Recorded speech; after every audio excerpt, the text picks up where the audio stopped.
El Salvador's state of emergency to combat gangs has led to tens of thousands of arrests and allegations of human rights abuses. But it also appears to be massively popular.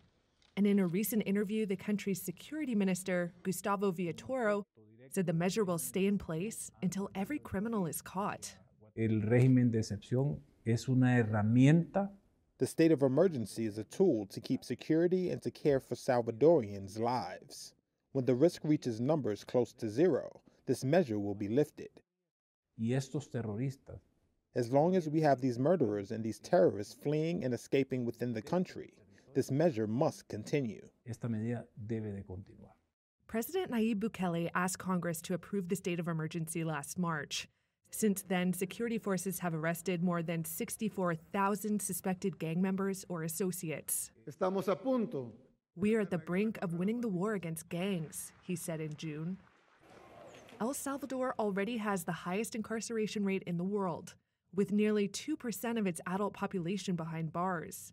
It recently opened a huge prison that can hold 40,000 people.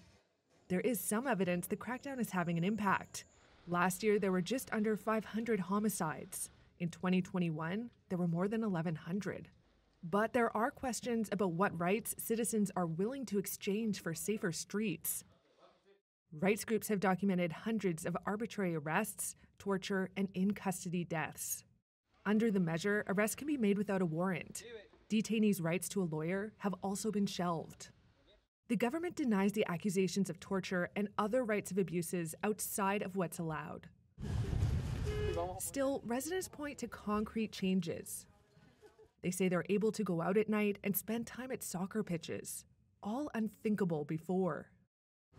One mechanic, Manuel, said that for years, hitmen from MS-13 would come demanding extortion money every 2 weeks, but not anymore. Hay más seguridad, ando más tranquilo. There's more security, he said. I feel calmer. I can go for a walk. I go out to walk every night with my young children around the neighborhood. Before, I didn't even take them out. In a recent survey, 92% of people said they support the state of emergency.